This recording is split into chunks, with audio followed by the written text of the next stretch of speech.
जय तुलसी माता की। स्वागत है आप सभी का मेरे महाकाल एस्ट्रोलॉजर यूट्यूब चैनल पर। आज मैं आपको जानकारी दूंगा आषाढ़ मास की।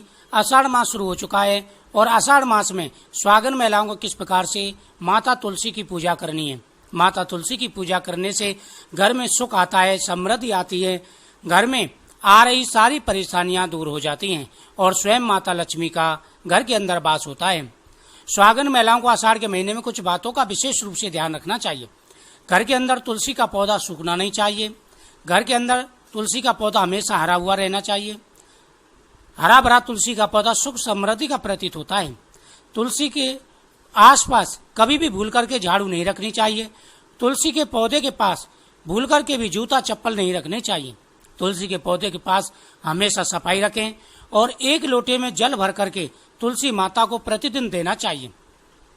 भगवान विष्णु की पूजा करते समय भगवान विष्णु के सामने तुलसी पत्र अर्पण करने हैं और भगवान से प्रार्थना करनी है कि प्रभु आप माता लक्ष्मी के साथ हमारे घर में निवास करें। उसके बाद जितने भी त्योहार में सभी त्योहारों की कथा भी वहां पर करें। सुबह और शाम को माता तुलसी के सामने घी का दीपक जलाना है।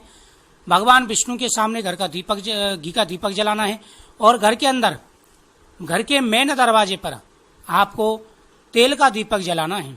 यह दीपक आपको आषाढ़ मास में नियमित रूप से जलाने हैं। घर के अंदर मंदिर में साफ सफाई का विशेष रूप से ध्यान रखें।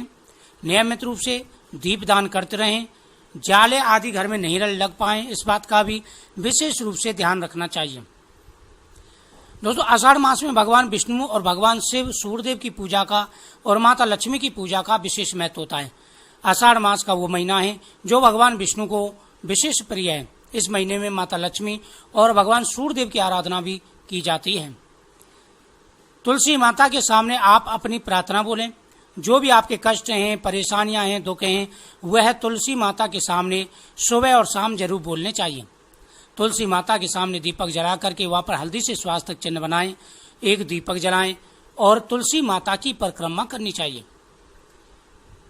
रविवार के दिन तुलसी माता को स्पर्श नहीं करना चाहिए। एकादशी के दिन तुलसी माता को स्पर्श नहीं करना चाहिए। बुधवार के दिन तुलसी माता को स्पर्श नहीं करना चाहिए। सूर्यास्त के बाद तुलसी माता को स्पर्श नहीं करना चाहिए।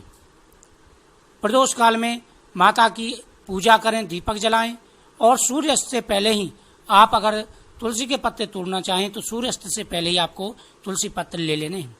आषाढ़ मास में नियमित रूप से घर में शिवलिंग ला करके रखें और नियमित रूप से पूजा करें। पारद शिवलिंग ला करके रखें, नियमित रूप से पूजा करें, बेलपत्र शिवलिंग पर अर्पण करें। अगर इस नियमों से, इस विधि से आप घर में पूजा करते हैं तो घर में सुख शांति बनी रहती है। तुलसी माता को जल अर्पण करें तो उसमें गंगा जल और थोड़ा सा दूध डाल करके तुलसी माता को अर्पण करें जल, और थोड़ा सा जल बचा लें और शिवलिंग पर चढ़ा करके उसमें से भी थोड़ा सा जल बचा लें।